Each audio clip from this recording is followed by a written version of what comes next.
وعن ابي هريره رضي الله تعالى عنه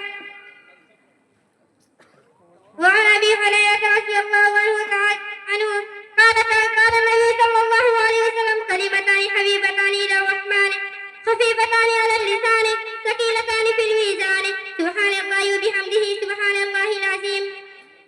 بسم الله الرحمن الرحيم. إن الحمد لله رب العالمين، والصلاة والسلام على سيد المرسلين محمد وآله وصحبه أجمعين. أما بعد، فأعوذ بالله من الشيطان الرجيم. بسم الله الرحمن الرحيم. وأما بنعمة ربك فحدث. باب قول الله تعالى: ونضع الموازين القسط ليوم القيامة وأن أعمال بني آدم وقولهم يوزن. وقال مجاهد: القسطاس العدل بالروية، ويقال القسط مصدر المقسط وهو العادل، وأما القاسط فهو الجائر. حدثنا أحمد بن إشكاب قال حدثنا محمد بن فضيل عن عمارة بن القعقاع عن أبي الزرعة عن أبي هريرة رضي الله تعالى عنهم قال: قال النبي صلى الله عليه وسلم: كلمتان حبيبتان إلى الرحمن خفيفتان على اللسان ثقيلتان في الميزان سبحان الله وبحمده سبحان الله العظيم. معزز سامعین کرام، حاضرین محفل، میرے عزیز بچوں، میرے نوجوان بھائیوں، میرے عمر دراز والد محترم اور میرے بوڑھے بزرگوں، سب سے پہلے میں اپنے رب کا شکر ادا کرتا ہوں کہ اس نے ہماری زندگی کو اب تک باقی رکھی ہے اور ختم بخاری جیسے عظیم الشان پروگرام میں شرکت کی توفیق دی ہے۔ یہ اللہ کا بہت بڑا شکر ہے، ورنہ ہمارے عمر کے بہت سے لوگ ایسے بھی ہیں جن کے دنیا سے گئے ہوئے اتنے سال گزر چکے ہیں کہ ان کی ہڈیاں بھی سڑ گل کر ختم ہو چکی ہیں، ان کی ہڈیاں بھی سڑ گل کر ختم ہو چکی ہیں۔ یہ اللہ کا بہت بڑا شکر ہے۔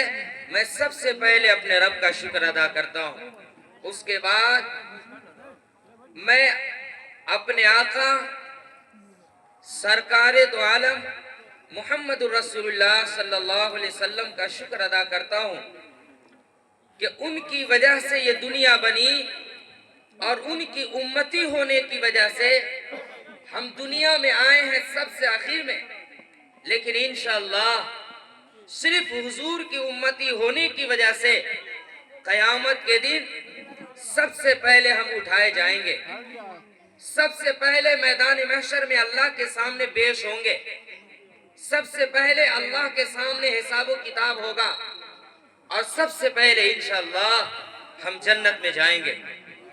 اس کے بعد میں ان طالبات کو مبارکباد پیش کرتا ہوں جنہوں نے اپنے گھروں کو چھوڑا، جن کی اینٹ اینٹ سے انہیں محبت ہے، انہوں نے اپنی اس ماں کو چھوڑا جن کے پیٹ میں 9 مہینے انہوں نے گزارے، اس ماں کو چھوڑا جن کے گود میں پرورش پا کر ان کے دودھ کو حلق میں خون کی شکل میں اتارا،